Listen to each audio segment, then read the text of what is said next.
Is this S&B 3.0 Duramax diesel the best value when it comes to intakes? That's long been my stance on it, and I've got a couple issues with it, and I'm going to break that down in the video. I will do my full installation on this intake. However, what we're looking at right now is, yes, it is already installed, and I will do a full installation throughout this video. But before we get to that, let me just throw this out there, because if you're new or if you're a regular to the channel, then you know that I have tested pretty much all the intakes. The intakes to me are just more of noisemakers. Buy them for noise. Don't buy them for fuel mileage. Don't buy them for added power. What I will say is you do notice a little bit of extra throttle response for sure. That comes in, I believe that's more to do with the pipe. But anyway, I did have the PPE carbon Zilla pipe on this truck. I had the PPE intake elbow and a K&N air filter installed. And I did believe that this was the best setup to go with, because you get the cool air coming through the intake and you get all the benefits of an intake, but using the factory sealed box.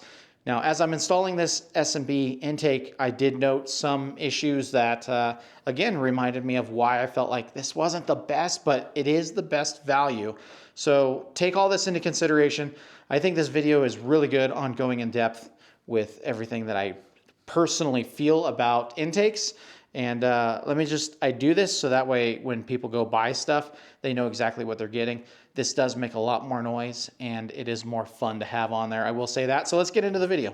Unboxed and on the bench right here, we have all of the S&B components. And yes, that is a dry filter. I went that route to save my mass airflow sensor. We'll discuss that in a little bit. But for now, we've got everything all unboxed, and we're going to start disassembly. We're going to start by removing this piece right here. Now you can see that it's not the still and scoop. I love the still and scoop, but I learned on the ZR2 it actually doesn't function very well because it's blocked by the shutters right inside there. The upper ones will close, and that's right where the still and scoop is.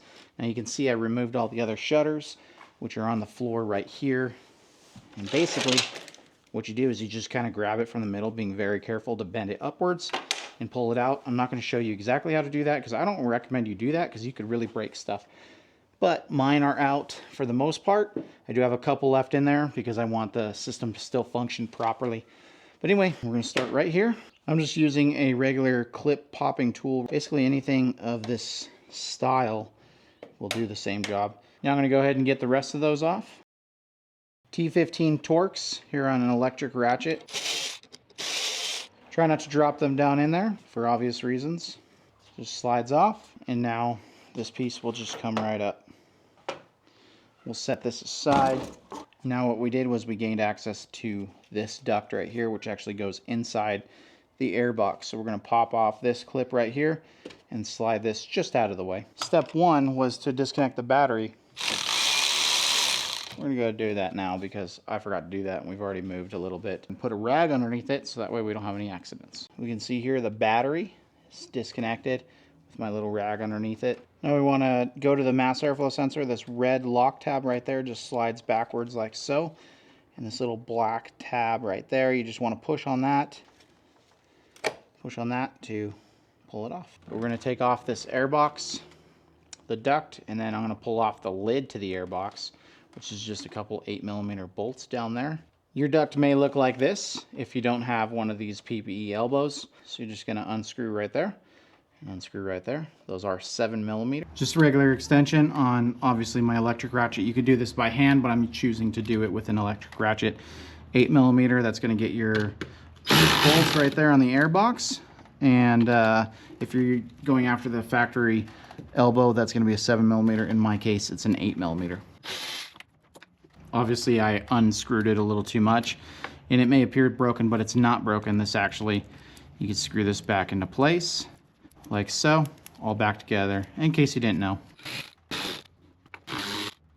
You don't need to remove these, but I unscrew them all the way to remove them, just in case I drop them. I don't have to go fishing for it. I have it in my hand, so I'm just going to set those right up there for now. That's 3 of them. Now this airbox can lift up, and I do it this way so that way I can lift up and pull it off of the elbow itself. Like so. Set that aside. We're going to go ahead and pull this K&N air filter out so that way we don't get any dirt on it. You can see how dirty that already got. And I've got 5,000 miles on this. Pulling this off. Let's move on to the coolant jug.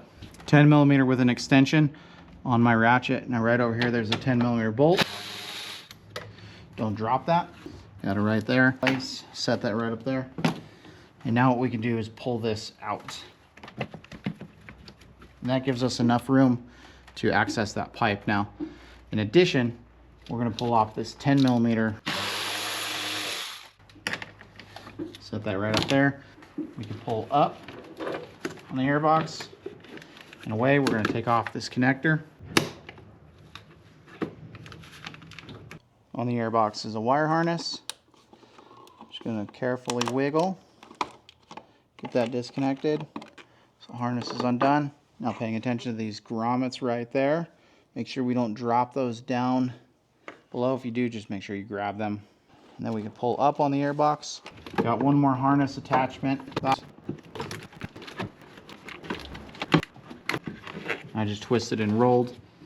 You can now see where the duct went into here. Moving to the back side of the turbo, you can see that duct right there. And right there, you can see that 7mm that you need access for the clamp. Now that needs to be loosened up. So what I'm gonna use is a 7mm on an extension. Electric ratchet again. Going to get that back in there and go ahead and get that loosened up.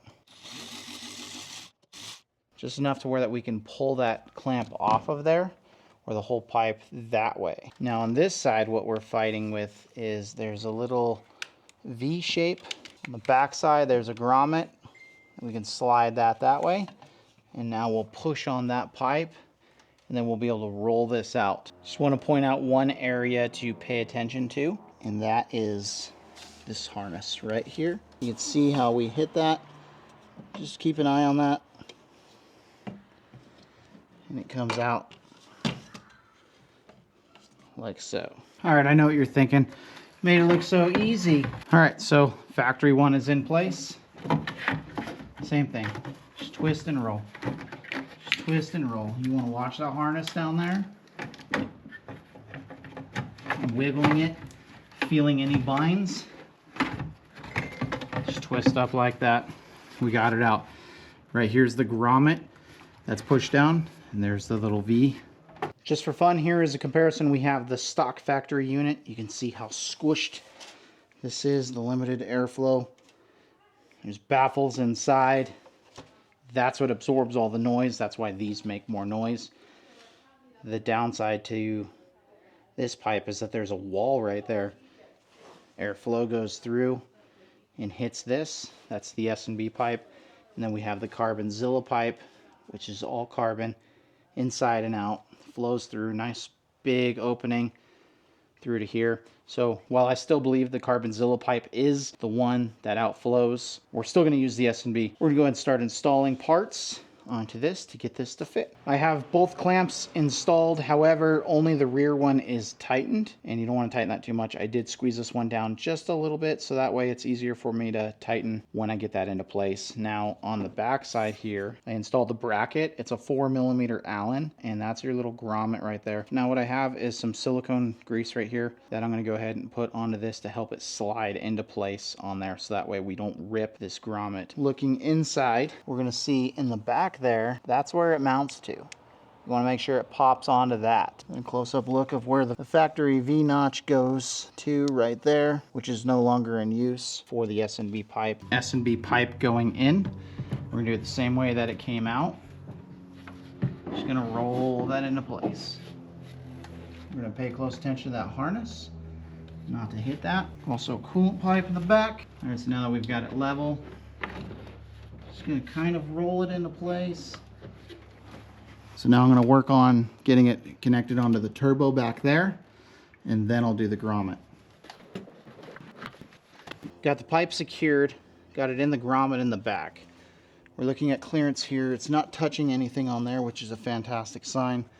That's okay. However, in the back, if you put your hand back there, you can feel that this is actually riding on the firewall itself. Now, right now I'm trying to decide, do I want to continue on with this S&B pipe, remembering that it rubs everywhere on the firewall, or do I want to just go straight to the carbon Zilla pipe right now? I'm going to make that decision. Okay, I really hate to do this. This was definitely unplanned. I really wanted to use this pipe, but I'm just remembering the vibrations that I had before when I ran an S&B intake. All the markings that I had on the S&B pipe before from a prior one. This one doesn't fit any different. However, it does actually fit a little bit better right there. But I can tell that it's already hitting on the backside there, and I really don't want a vibration felt through the floorboard like I had before. Let's see if I can duplicate it. You can hear it rubbing all the insulation between the firewall and the body, and I don't want to do that. So I'm just going to swap this pipe out. We're going to go back to the PPE Carbon Zilla Pipe. Please forgive me for that one, but I don't want to do this job multiple times. And we're still going to run the S&B airbox. Just from that little bit of time spent right there, you can see just exactly where it was rubbing, and that's going to create a vibration. I don't want to do that. So since I have the means to be able to avoid this, I'm going to go ahead and stick to the Carbon Zilla pipe right here. And now you can see there's no rub marks on this whatsoever. So I guess you could say that I'm kind of spoiled by having this. Now, that other pipe will definitely work for most people. However, I know different. I know fitment different. And we're going to go ahead and clean this up because obviously it's dusty. We're going to clean this up. And I prefer having this V-notch on there. I prefer having the OEM style grommet to lock it into place. That way it's secure. I've just been spoiled with this. Sorry about not running the full S&B. I just can't do it. However, now that you know the little bit of rubs right there, you can see previous video where I talked about the rubs. I actually forgot all about that, but doing this, I remembered it. So you can go ahead, I'll link up the video up here and you can make the call, but I still think this is the best budget level kit available. And we're still gonna run the S&B airbox because I do believe that that flows really well. I have some disagreements with the location of the mass airflow sensor. We're getting to that. All right, same installation here. We're gonna go to slip this into place. Snag it up on the harness. All right, slipped into place. Now I haven't tightened anything, but I did do the V-notch first and then roll it backwards to clip into place. You can see we have clearance there. We have clearance everywhere. We've got clearance above. We're not touching the firewall. I can reach my hand in the back there. We can move this. It only moves just a little bit on the V itself right there. That's it. It's not hitting the firewall. I'm happy with this. No vibrations. Let's tighten that down and move on. We have the airbox here. We have this bracket right here. We're going to go ahead and tighten that down. It's a 4mm just like the others. That's to hold the harness into place. We have this bracket now, these two bolts, this grommet. So this grommet's going to go on there, that right there. Let's do that, and we'll get this on. Now let's talk about this. You're going to install this grommet. You want it to go a certain direction to where that easily slide into place right there like that. Side plug right there. This is optional. This is going to make you basically breathe a whole lot better, but it's also going to breathe under hood air temps, which can be high. What I like to do is, one, leave this off for the most sound and most power potential. But if you do want to install it, you can come in through this backside right there, and that'll make it accessible when the airbox is installed or not installed. So just a little tip from me on that one. You can go right in there like that. Now you want this plug in there if you're in heavy dusty conditions, because it's going to clog up your air filter quicker. But you're going to have like a piece of plexiglass right here that can all be popped out, and you can access this like so. You have to have the big end on the inside though in order for that to do it. I'm leaving this out right now because we want sound. These grommets, I'm going to leave these off until I get the box into place because I don't want to drop them. Now I already cheated and I pulled off this bracket right here. Two 13mm bolts, and that's basically for the radiator. And they are Loctited, so they are going to feel really tight, but just keep loosening them up. They'll come right out. Just take this off for now. You'll reinstall it later. I unbolted the surge tank for the coolant tank for the charge air cooler just to kind of give me a little bit more access. We're going to go ahead and slip this into place like so. The grommets I have right here, we'll install those at the very end, so that way I don't drop it in place.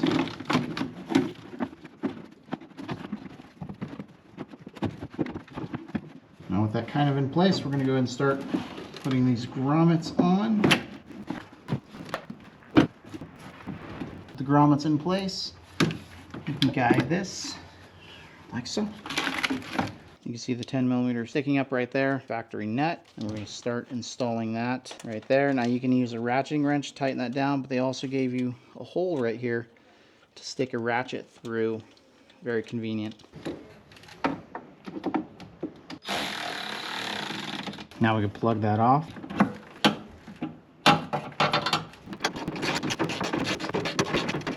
Airbox is secured.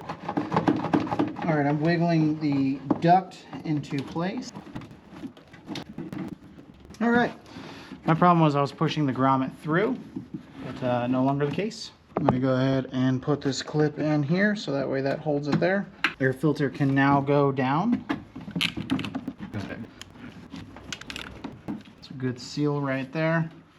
I'm gonna spin this so that way the S&B is on the top. Just doing that just because I think it looks better. We need to loosen that. The clamp's tight. We're gonna go ahead and stick this grommet on there. We got our 2 clamps right there. Put that in place, and then we'll slip it onto the filter. All right, this is gonna be a finesse thing right here. I'm gonna go ahead and put this coolant reservoir back. Now we wanna put this on without popping it off of the pipe in the back, that grommet that's back there. So we're gonna slip this in and roll this over.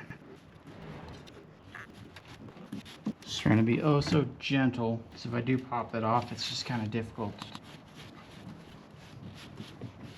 There we go. All right, so that's on. We're verifying the pipe in the back is still in place. Thankfully it is. All right, now we can tighten those clamps. All right, airbox is in place. What I want to do now is put this 10mm bolt back on the surge tank. Goes back in place. This 10mm back. I'm going to take the 3 bolts off the cowl so we don't lose those. And take my tool off. T20 Torx. Pull off the factory mouse airflow sensor. Do it by hand. Mouse airflow sensor right here. And I've got this electronics cleaner, and I'm going to just spray this off. So the reason for that is because I ran an air filter that had oil on it. So we're going to just make sure that this is fresh and clean before we reinstall it. I'm letting it air dry. By the time we go to start this, it should be perfectly fine. Holding the mass airflow sensor, you can see the gasket, spacer plate. This other white gasket is there. Now I'm going to set this into place like this. And make sure we get both bolts started first, and then we'll tighten it down evenly. Using the provided extension harness, I'm going to go ahead and plug this in, and then I'm going to decide which way I want to go with this, and we're going to go this way. Make sure it clicks into place. Move the lock into place. This one does not have a lock. Now we're going to go down this way, and I'm actually just going to zip tie this to the harness down here.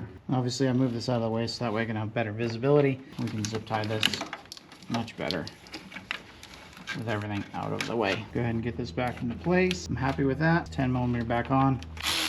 All right, so that's in place. That's tight. Everything is tight. I do really like the fitment of this.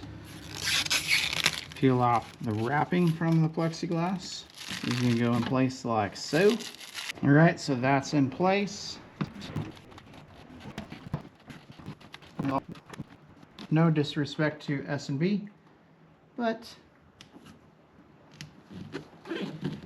gotta get the Demon D on there, right? Set this into place like so.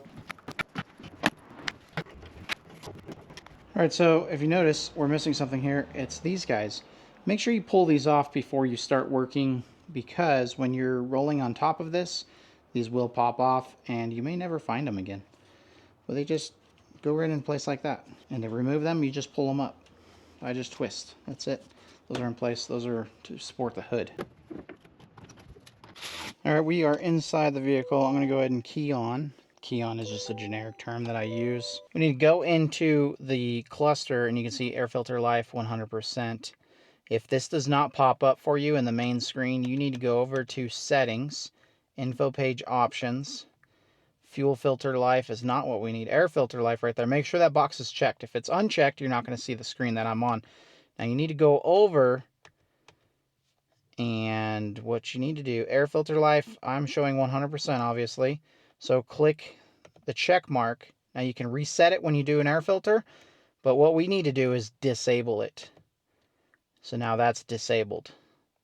Now we need to go back to the settings, info page options, air filter life, get rid of it.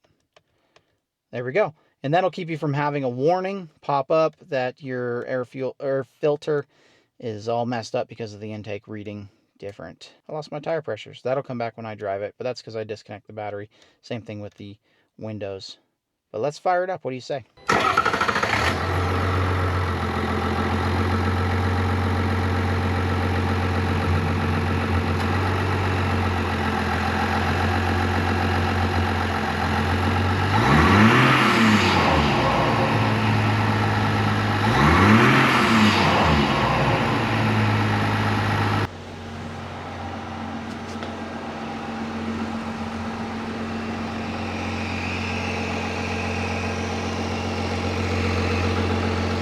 We've got noise.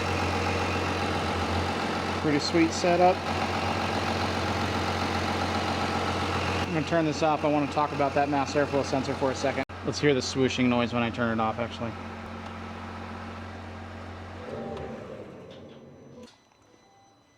Alright, one negative that I've said about these S&Bs on previous videos, I'm going to bring it up again, even though I am running it and we're going to be okay with it, but it's mass airflow sensor. So air comes in through here and it goes that way. Mass airflow sensor is right at the tail end of a bend. It may be part of a bend, but it's kind of, it looks like it might be straightened out. However, the air is going this way into the mass airflow. So we really don't know how well that mass airflow sensor is reading. That's just a trust issue that I have. The other thing that I have is that I know this diameter is larger than the factory one, so the mass airflow sensor readings are not going to be correct. So where this comes into play is when you're on your dash and you're checking your fuel mileage, it's not going to be accurate because it's not reading the proper amount of airflow coming through, and it throws off the whole fuel trims and everything. Don't mind that. That's just everything cycling so it doesn't get all stuck. But that's the end of my rant for the mass airflow. Let's take this thing for a drive.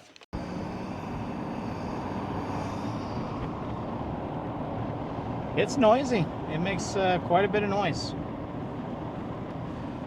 This is just what I was after, though. All right, so I don't know if it's coming through the camera or not, but my initial impressions is the noise level is comparable to the K&N intake, and I do believe the S&B is the better value, just for the fact of it's $350 and it comes with that pipe. Even though I didn't use it, I know, but it was definitely a good part before the PPE Zilla came out. Now, I do still feel that this S&B is the best value that there is, because $350 for the pipe and that giant air intake, that's a pretty good deal for that combo. Now we'll monitor our fuel mileage and see what happens, all hand calculated like I've been doing before, and we'll see if there's any improvement in that and see how it responds to everything else.